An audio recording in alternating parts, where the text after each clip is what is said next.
दोस्तों नमस्कार। इन दिनों सोशल मीडिया पर बेंगलुरु में नौकरी करने वाले एआई इंजीनियर अतुल सुभाष मोदी की चर्चा अब लगभग हर प्लेटफॉर्म पर हो रही है।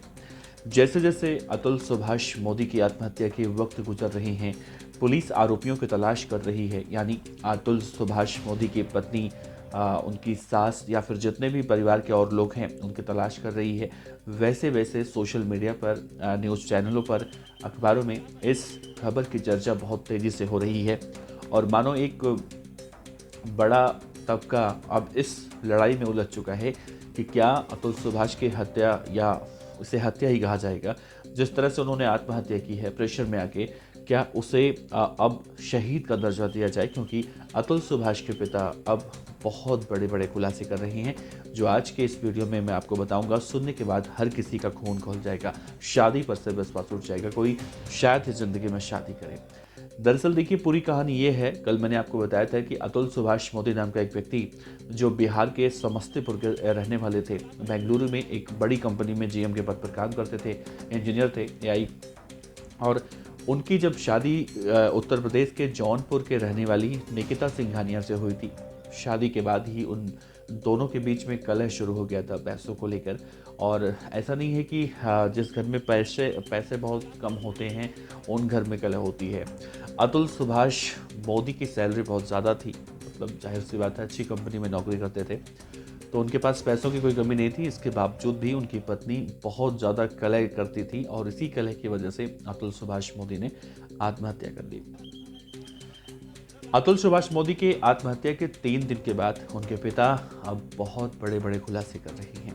उनके पिता ने साफ तौर से जो कहा है वो आज के इस पूरे रिपोर्ट में आपको इस रिपोर्ट में बताने की कोशिश करूंगा। इस वीडियो को बहुत ही ध्यान से सुनिएगा, समझिएगा, और ये जानने की कोशिश कीजिएगा कि कैसे एक व्यक्ति इस कदर मजबूर कर दिया जाता है अपनी पत्नी के द्वारा कि सब कुछ छोड़ छाड़ कर, भूल कर वो मौत को गले लगाना ज़्यादा ज़रूरी समझता है। इस केस में क्या कुछ अपडेट है, और किस तरह से जज साहिबा ने भी 5 लाख रुपए की डिमांड की थी, और अब क्या अतुल सुभाष की मौत के बाद उन सभी लोगों को सज़ा मिलेगी?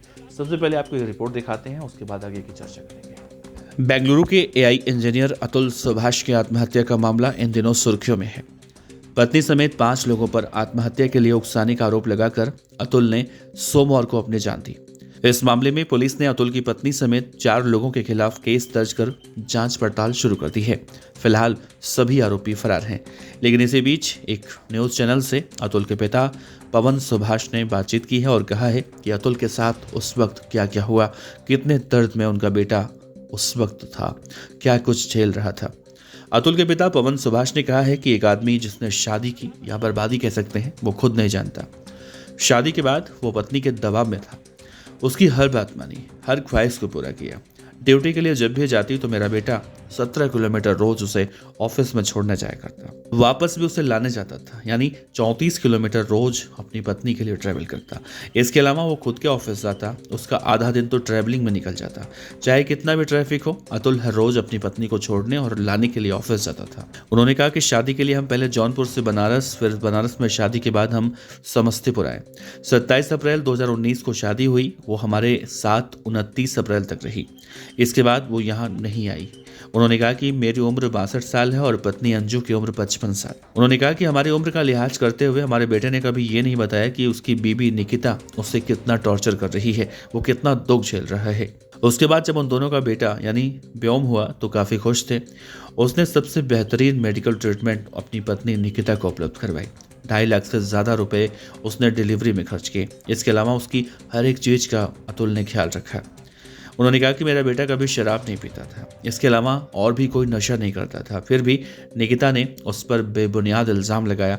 कोर्ट के आदेश के बाद अतुल ने पहले 20,000 रुपये हर महीने बतौर मेंटेनेंस अपनी पत्नी को भेजना शुरू किए।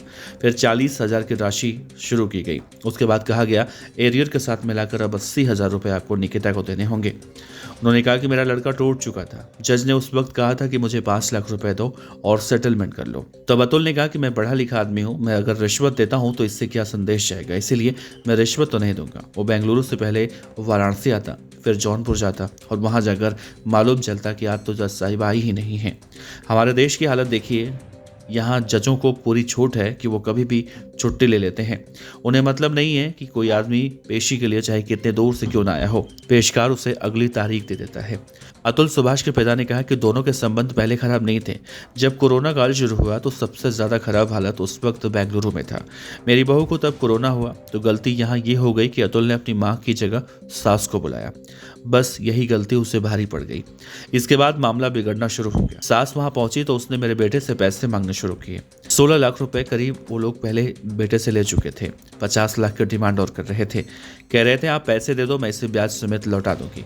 तब अतुल ने कहा कि मैं पहले भी अपने माता पिता को बिना बताए आपको पैसे दे चुका हूं। अब मैं और ज्यादा कर्ज नहीं दे सकता। पहले आप पुराने पैसे वापस करो।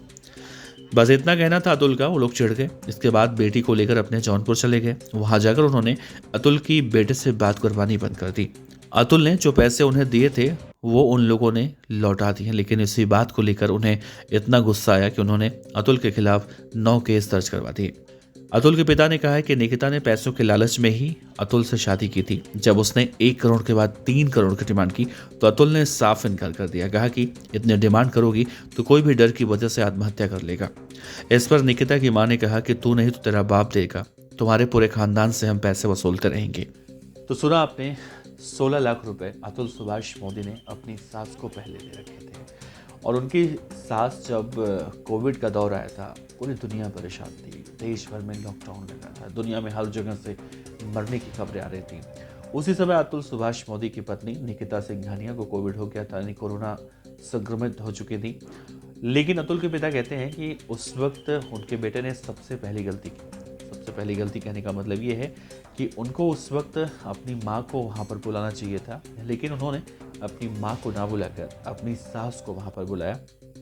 सास बेंगलुरु पहुँची और वहाँ पर पहुँचने के बाद उसने अपने दामाद यानी अतुल सुभाष से पैसों की डिमांड की और कहा कि आप मुझे अभी पैसे दे दो। और 50 लाख रुपए और मांग रही थी। 16 लाख रुपए पहले ले चुकी थी और उसका कहना था, यानी सास का कहना था कि ये पैसे मैं ब्याज के साथ आपको वापस लौटा दूंगी।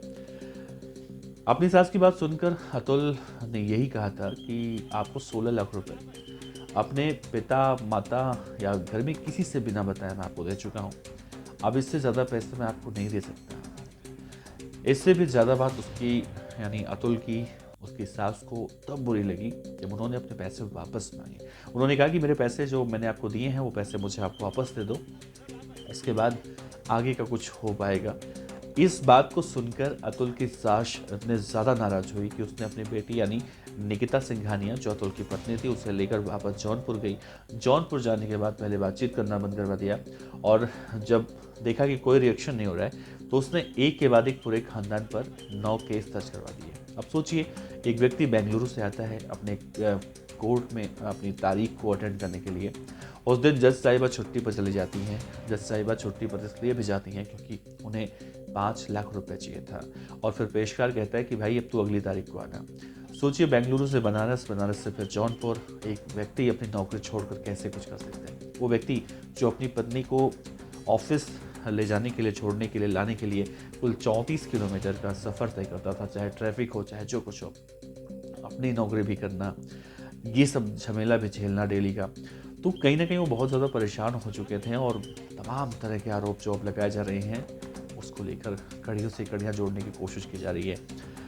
बेंगलुरु के अतुल सुभाष मोदी क्या वाकई में जिस तरह से उनकी कहानी निकल कर सामने आई है, दर्दनाक कहानी, इससे देश में कुछ बदलाव होगा क्या? कानून व्यवस्था, न्याय व्यवस्था, क्या कुछ सिस्टम जो खासतौर से महिलाओं के लिए बनाए गए हैं, क्या इनमें कुछ बदलाव किया जा सकेगा? यही सवाल अब लोग पूछ रहे हैं। वैसे आपका क्या कहना है मुझे बता सकते हैं कमेंट बॉक्स में। आपका बहुत बहुत शुक्रिया। नमस्कार।